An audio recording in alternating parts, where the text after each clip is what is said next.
प्रश्न 11, नीचे के चित्र में यदि x बराबर y और a बराबर b तो साबित करें कि r समानांतर n। तो पहले हम इसका चित्र बना लेते हैं। तो यहाँ पे देखिए 3 रेखा है,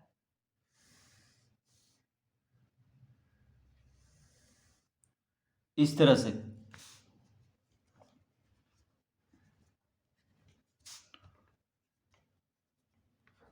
जिसका कि नाम है RMN। RMN। अब यहां पे 2 रेखा है,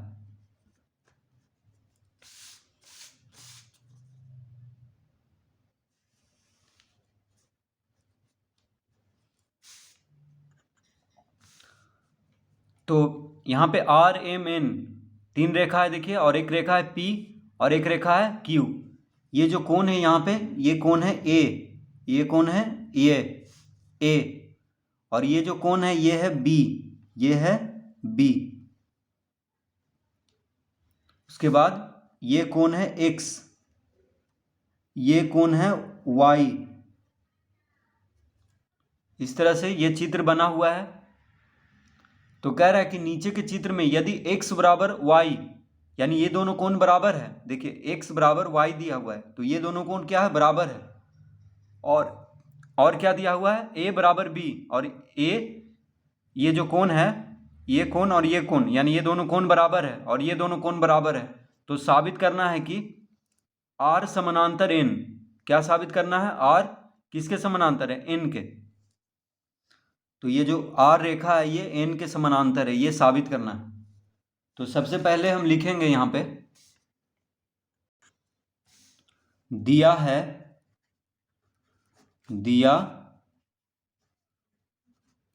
है क्या क्या दिया हुआ है उसको लिख लेंगे।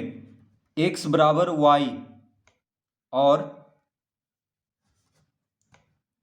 a बराबर b। देखिए x y के बराबर है और a b के बराबर है, ये दिया हुआ है। ठीक है, इतना लिख लेंगे। अब लिखेंगे चूंकि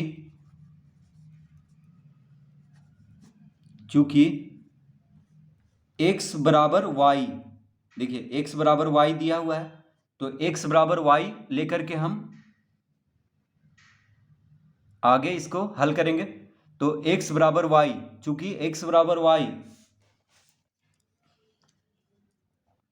अब लिखेंगे यहां पे लेकिन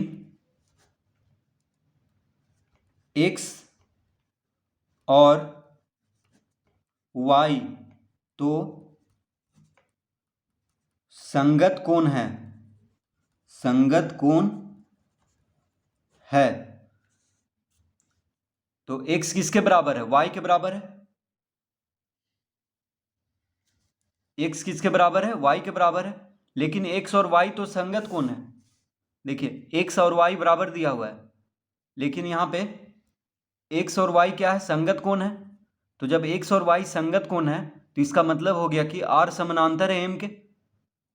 ठीक है, जब दो रेखा समानांतर होता है और एक तिर्यक रेखा प्रतिच्छेद करता है तो ये दोनों कोण क्या होता है, संगत कोण, तो बराबर होता है। तो इसका उल्टा, यानी ये दोनों कोण बराबर है, इसका मतलब संगत कोण बराबर है। तो इसका मतलब क्या हो गया कि r समानांतर होगा m के। तो जब x और y बराबर है लेकिन x और y क्या है, संगत कोण है, अतः r समानांतर m, r किसके समानांतर होगा, m के। और इसको पहला लिख लेंगे। ठीक है, r समानांतर m,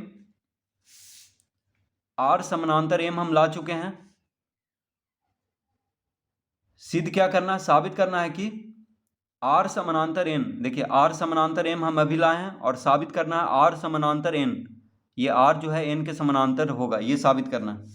तो ये अब हम क्या लिखेंगे, चूंकि a बराबर b, अब देखिए a और b भी बराबर है, कोण a और कोण b क्या है, बराबर दिया हुआ है, ये कोण और ये कोण बराबर है।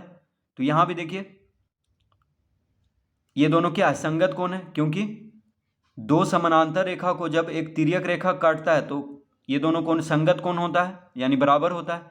तो जब कोण ही बराबर दिया है तो इसका मतलब m और n क्या होगा, समानांतर रेखा होगा। m और n क्या होगा, समानांतर रेखा होगा, क्योंकि कोण बराबर है a और b। लेकिन a और b संगत कोण है, इसका मतलब m समानांतर n होगा। तो लिखेंगे चूंकि a बराबर b, लेकिन a और b तो संगत कोण है, संगत कोण है। तो जब a और b संगत कोण है और a बराबर b दिया हुआ है तो लिखेंगे अतः m जो होगा वो n के समानांतर होगा, और इसको हम दूसरा लिख लेंगे, ठीक है। m समानांतर होगा n के। अब लिखेंगे अतः पहला और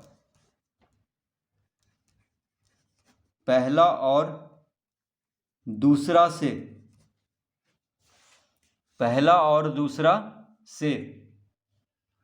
तो देखिए पहला में क्या है, पहला में यहाँ पे r समानांतर है m, r किसके समानांतर है, m के।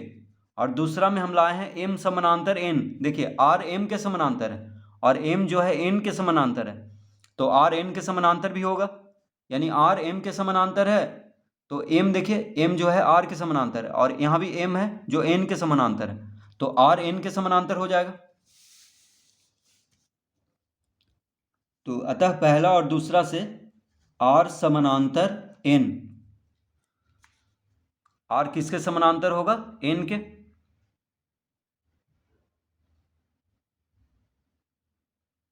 तो यही साबित करना था कि r समानांतर n।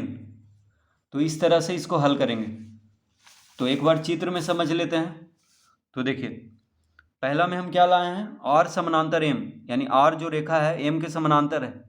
दूसरा में हम लाए हैं कि m समानांतर n है, तो r जब m के समानांतर है और m n के समानांतर है तो इसका मतलब होगा कि r जो होगा n के भी समानांतर होगा। तो इस तरह से इसको साबित करेंगे।